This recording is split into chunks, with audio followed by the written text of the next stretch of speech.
Hello, hello. I just got home from Colorado a couple of days ago. My very first time in Colorado, and it was absolutely amazing. I did not want to come home. And I want to go into detail about what happened on my trip, some of the good experiences and not so good experiences I had while I was out there in a podcast episode and share some footage. I got some really pretty footage from my trip. For those of you that watch in video format whenever I do post podcast episodes. But for now, I wanted to just post a video kind of talking about some of the revelations and epiphanies that I had while I was on my trip. I just kind of want to vent about some things. Um, I took a mushroom trip up in the Rocky Mountains while I was there, and the entire time I'm just marveling at how absolutely breathtakingly beautiful it is, all of the colors, and it looks like an oil painting. I'm just thinking about how I don't wanna leave, I just wanna stay and explore. I wish I were in my own car right now so I could just explore and find somewhere in the mountains to park and sleep overnight. And as I came down the mountain, one of my friends messaged me, and it was about some synchronicities involving my mom. And I sent it to her, and I start talking to her about how sad I am that I have to fly back home to Tennessee the next day. And she tells me, "Well, if you know you're gonna get a van or a bus, why don't you just work on selling off your possessions and donating your possessions in the meantime?" And that's the thing. I really want a van or a bus because I've mentioned before, I wanna live a nomadic lifestyle, but as it is right now, I do not have the resources to do that. It would just be me and my 2 dogs living in my SUV. You can see I got a nice little pallet back there. It's actually pretty comfortable, but I know that my dogs would be more comfortable if, we had more space and there was some kind of cooling system for when the car is off. It would just make things a lot easier for the 3 of us, but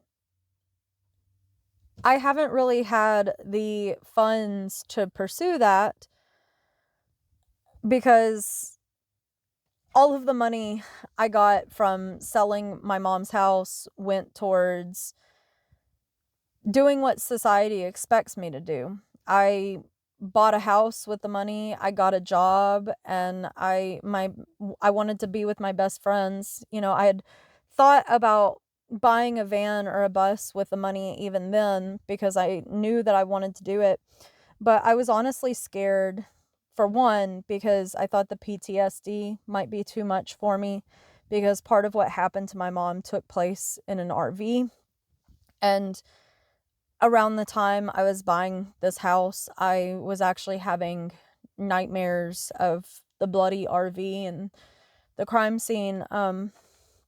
So I didn't think I was ready yet. I also was scared of being alone. I didn't want to leave my best friends, and they weren't willing to leave Tennessee. So I was like, I'll get a house and we can all live together. But then 4 months after buying this house, I'm regretting my decisions. I'm realizing that, yeah, I wanna be on the road. I just wanna be in a van or a bus traveling. And my best friends and I aren't even friends anymore. They didn't respect me. They didn't respect my home. I was ready to grow and they weren't. And sometimes you just have to let people go, even if you love them. And that's just what happened. So for the last year of my life, I have just been dealing with this burden of a house that I cannot afford, relying on someone else to help me survive. I'd be homeless without him. And, I'm going to be homeless living in a car, but for most of the last year, I haven't even had a car to live in. Like, I literally would have been living on the streets without the kindness of my friend helping me out. But I have just felt extremely stuck because of it. All of my money went down the drain on this house that I didn't even want because I thought it was what I was supposed to do. It wasn't what I wanted to do, though. And last year, I began selling off all of the possessions. Like my friend had suggested, I got rid of about half of the things that I own, and it was one of the hardest things I have ever done in my life because I come from a family of pack rats that have generational trauma from the Great Depression and growing up in Appalachia poverty.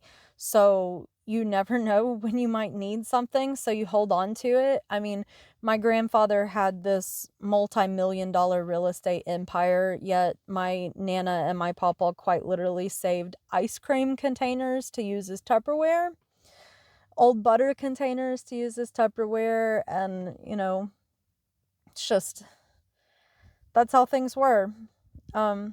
So getting rid of things were really hard. I had to have a friend help me out, and the whole time she's just like, "Are you sure you want to get rid of this? Are you sure you want to get rid of this?" And I'm just like, "Please don't ask me. Just get it out of my house. I don't want to look at it. If I didn't know it was in there before, I don't need to know that it's in there now." um, but I still have quite a bit of work to do, and honestly, a lot of the items that are left are going to be I look up just in time for the time to say 626, which is a number that I associate with my mom because it was part of her phone number. I was just about to say most of the items that I have left to sell are the hardest to get rid of because they have sentimental value, such as my mom's expensive king size white oak bedroom suite, her little bedroom suite. It's got an armoire, a dresser, a nightstand with a marble top, and then this bed that has these beautiful pillar spindles on it to drape a canopy over. One of them's broken because when I was a kid, I used to swing around on them like I was on a stripper pole. Oh my gosh. But I have that I have to get rid of. I've got my great grandmother's sewing machine, which was her life. It's absolutely beautiful Singer sewing machine with gold inlay and a leather Singer branded sewing case. A sewing table that my great grandfather made for my great grandmother because she loved to sew. It's just really hard letting go of those items, but I want them to go to new homes where they can have new life and be treasured and valued. I can't take them into the life that I'm trying to create for myself. And honestly, they're just holding me back at this point, and they're just taking up space. But they're just items, you know? Those memories are always with me. My loved ones are always with me in spirit. Cardinal just flies by. It's just really hard letting go of sentimental items. But I have to minimize and downsize if I'm serious about having a life on the road. And then the thing is, going back to I did what society expected me to do with buying this house. I've struggled to maintain a job my entire life, but it's been even more difficult since my mom's murder because it has just become even deeper and even more painfully obvious how absolutely insane our society is. We're forced to work our lives away just for this measly paycheck. Just we hardly have anything to show for it. We only get so much vacation time a year if you're lucky enough to have paid vacation time. And if you're fortunate enough to even be able to afford a vacation, because many people can't, you know, a lot of us are not truly living our lives. We're stuck in this monotony and this mediocrity of waking up, going to work, clocking in, clocking out, coming back home, watching TV, a movie, playing a video game, going to bed. We're caught up in TV, movies, and games, thinking that we're living our life by consuming what Hollywood is producing because it distracts us from how miserable we are with our lives.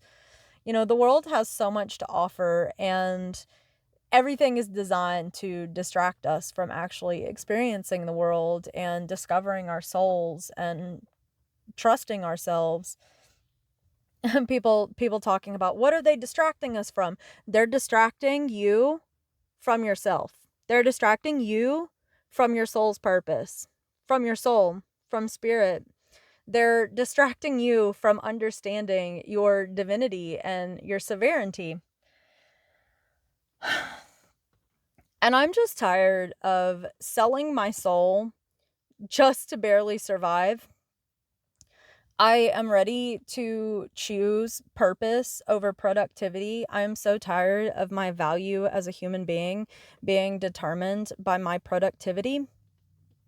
And there are going to be people out there that are going to tell me that I'm just lazy because I don't want to work, but that couldn't be any further from the truth. I used to work 3 jobs. I worked upwards of 90 hours a week just to barely survive.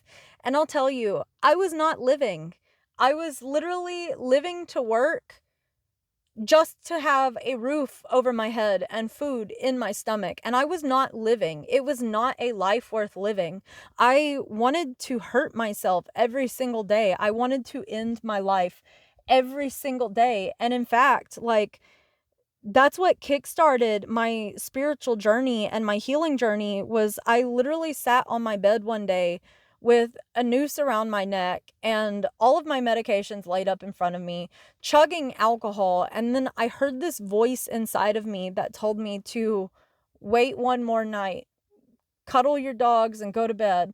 And so I went to bed. I woke up. I felt the exact same way that morning. And I called my mom and I asked her to watch my dogs while I checked myself into the hospital. And that's when I got assaulted by the police. And that's how I became physically disabled, because I got assaulted for voluntarily trying to get mental health help.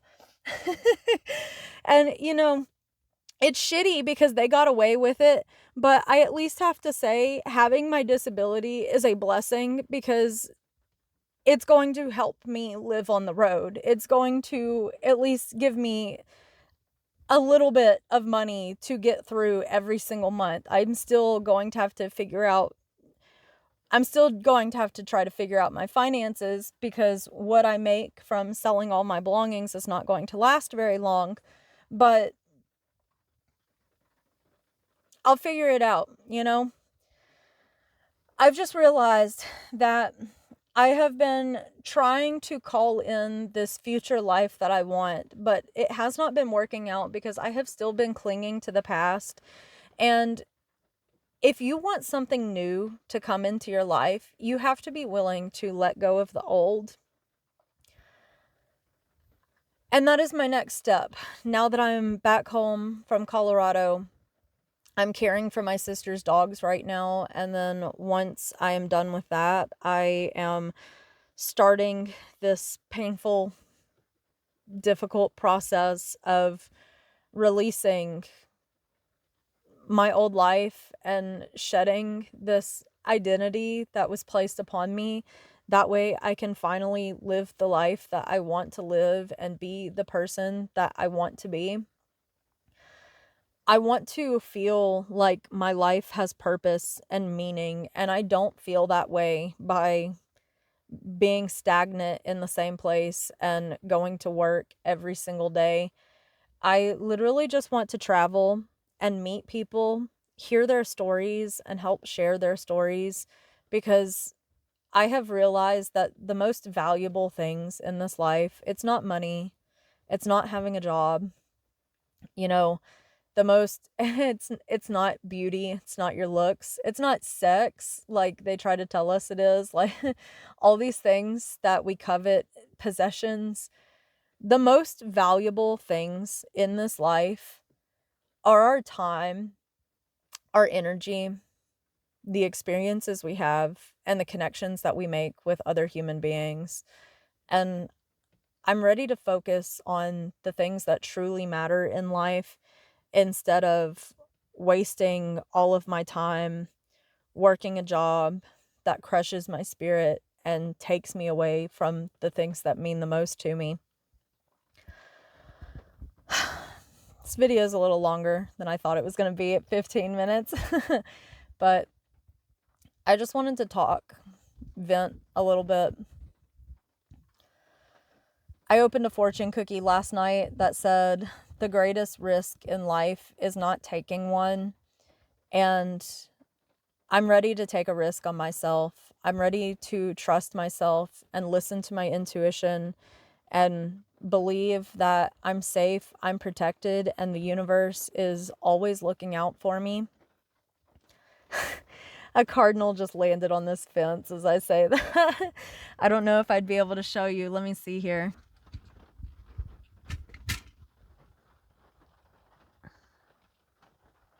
Oh, it's rainy, but do you see her? She's right. Oh, shit. There. Oh, so cute. Oh, there she goes. But yeah, I'm ready to take a chance on myself. Step out of my comfort zone. Shed my old life. That way I can begin a new one. And if you're still watching or listening to this, I just want to thank you for supporting me and caring about what I have to say. I'm very grateful for you. This world is so full of people that project their own misery onto others and full of people who are lacking in empathy. You know, some of the comments that I have received recently, people trying to bring me down when I'm literally sharing my soul. I just want to tell you that I appreciate you and I'm very grateful for you and I notice you even if I don't respond. And if you have a story you want to tell, please message me on Instagram, Electric Honeypot. Let's set something up. I'm going to travel out to you, sit in your energy in person and help you have a voice and help you be heard. Whatever you want to share, whatever you want to talk about, I'm here to hold space for you. Well, I'm gonna hop off here. I hope you have an absolutely wonderful rest of your day, night, week, month, and year, and life. I love you so much. I'm grateful for you. Stay curious.